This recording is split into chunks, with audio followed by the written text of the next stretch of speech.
Simulado 135 de legislação de trânsito para você que nos acompanha aqui no canal Sala de Trânsito, você que está estudando para concurso público, você que está tirando a primeira habilitação, fazendo algum curso na área de trânsito, como por exemplo o curso especializado, ou está testando os conhecimentos, está no lugar certo. São sempre 3 perguntinhas por vídeo e vamos para a pergunta desse simulado. A primeira delas aqui, que é a questão de número 434. A questão número 434 é a seguinte, olha. Nenhum proprietário ou responsável poderá, sem prévia autorização da autoridade competente, fazer ou ordenar que sejam feitas no veículo modificações de suas características de fábrica. Aqui é o seguinte, pessoal, olha, o que é que vocês precisam saber a respeito disso? Se um proprietário de veículo, ele quiser fazer uma modificação no seu veículo, eu quero mudar aqui alguma característica do meu veículo, eu quero alterar, colocar, sei lá, gasolina, eu quero colocar GNV, enfim, o cara quer mudar alguma característica do veículo dele, tá certo? Algum equipamento obrigatório. Então ele precisa ter autorização prévia do Detran. Essa previsão legal, ela consta aqui, ó, no artigo 98 do CTB.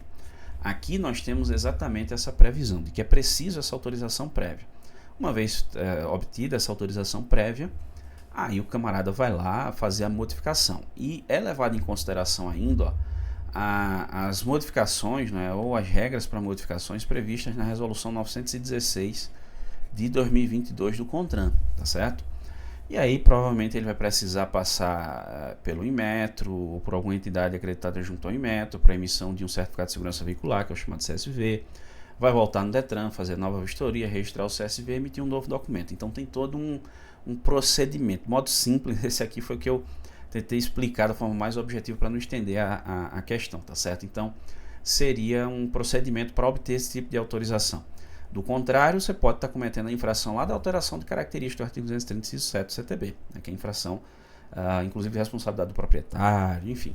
Então, a afirmativa aí na questão número 434, ela está correta, porque a pessoa precisa observar exatamente essa regra, né, para poder fazer modificação no seu veículo, tá bom? Vamos para a questão seguinte, que é a questão de número 435. A questão número 435, ela diz o seguinte, ó. Deixar de efetuar o registro de veículo no prazo de 30 dias, deixar de efetuar o registro de veículo no prazo de 30 dias, junto ao órgão executivo de trânsito, ocorridas as hipóteses previstas no artigo 123 do CTB, é infração. Isso aí é o seguinte, né? É aquela hipótese lá de transferência de propriedade, né? Por exemplo, vendi o meu veículo, foi datado um recibo tal, e eu não fiz a transferência de propriedade no prazo. Então eu cometo uma infração. Essa infração, veja só, aí é onde talvez as pessoas tenham confundido. Eu vou contar até 3 se você responder. É leve, média, grave ou gravíssimo. Ó. 1, 2, 3. E aí? Se você respondeu grave, você errou. Ela é média. Você diz, mas isso não é grave não? Era grave. Essa infração, ela está prevista aqui, ó, no artigo 233 do CTB. E realmente era infração de natureza grave. Tanto é que isso era um ponto bem polêmico na legislação de trânsito, porque algumas pessoas que tinham permissão para dirigir, às vezes compravam um veículo, aí tinha um recibo datado no nome, tinha que transferir no prazo, perdia o prazo, cometia essa infração que é chamada de multa de balcão, né, porque ela é constatada no balcão do Detran, no momento da transferência, e às vezes perdia a permissão para dirigir por uma multa de balcão, sem oferecer nenhum risco à segurança viária.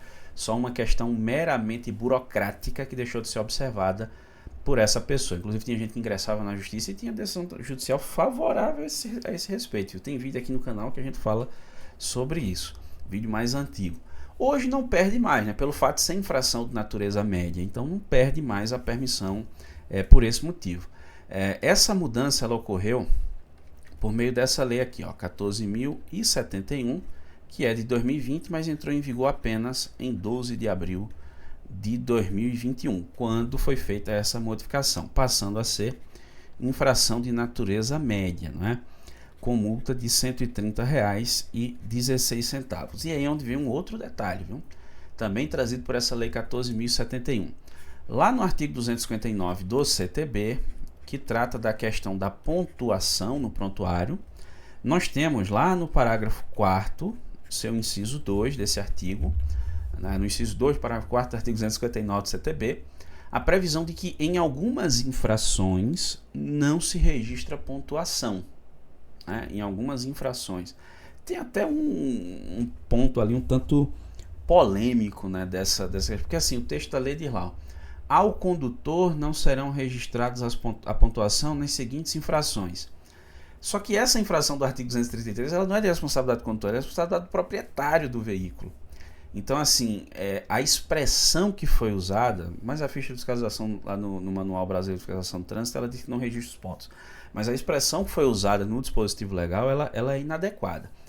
Ao invés de colocar a expressão condutor, o ideal seria assim, ó, se a intenção do legislador fosse não registrar pontuação nem para o condutor nem para o proprietário, seria colocar assim, ó, ao infrator não se registrará a pontuação, aí você abarca todas as pessoas que seriam responsabilizadas, independentemente de ser condutor ou proprietário. Se ele estiver na condição de infrator, aí o cometimento dessas infrações não geraria o registro de pontuação. Uma delas é justamente a multa de recibo, a tal multa de balcão do artigo 233 do CTB. Então aí é uma infração de natureza média, R$ 130,06 de multa, mas não tem registro de pontuação. E se a pessoa tiver uma permissão para dirigir, não perde, justamente por ser infração de natureza média, beleza?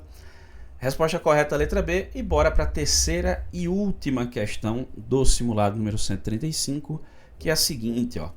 Onde não houver linha regular de ônibus, a autoridade com circunstância sobre a via poderá autorizar a título precário o transporte de passageiros em veículo de carga ou misto, olha aí, ó, desde que obedecidas as condições de segurança estabelecidas no CTB e pelo CONTRAN. Olha lá. Isso aqui é o seguinte, né? Isso aqui é o famoso pau de arara, né? Essa previsão legal, ela consta no CTB aqui, ó, em seu artigo 108, tá certo? No artigo 108 do CTB, nós temos essa previsão de que é possível que seja autorizado. E aí, perceba que o próprio texto ali atribui ao CONTRAN, né, a tarefa de regulamentar a matéria. O CONTRAN fez isso aqui, ó, em sua resolução número 508, lá de 2014. Ela substitui uma norma anterior que tratava do tema, que, se não me engano, é a resolução 82 de 98. Acho que era 82 de 98. Ela tratava desse tema, né, essa questão de transporte de pessoas em veículo de carga ou misto, né? E aí tem algumas regrinhas, né? A resolução 82 até falava de manifestações religiosas, espécie de romarias, né? Acho que era permitido nessa época.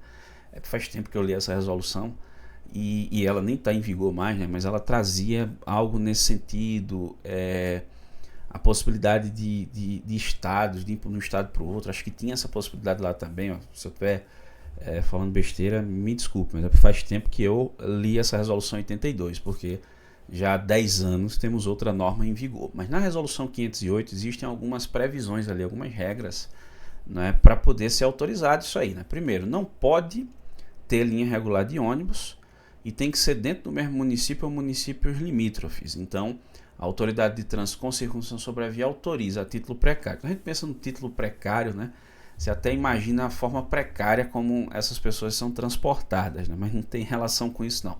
O a título precário, né, no direito administrativo é porque essa autorização ela pode ser revogada a qualquer tempo. Aí observa-se a conveniência da própria administração pública, né? Então, por isso desse título precário que você vê aí.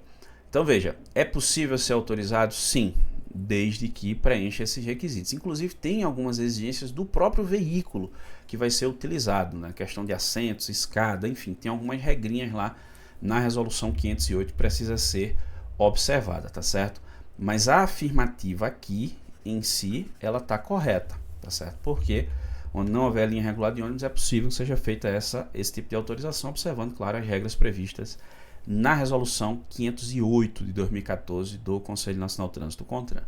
E aí, acertou as 3? 2? 1? Nenhuma? Por que você errou? Deixa aí nos comentários, que a gente vai acompanhando, discutindo, debatendo e aprendendo todo mundo junto. Se você ficou com dúvida, concorda com algo, discorda de algo, fique à vontade, vai deixando aí nos comentários, que a gente vai dando uma conferida e vai aprendendo todo mundo junto, beleza? Eu agradeço muitíssimo a você que me acompanhou até aqui, um grande abraço e até a próxima.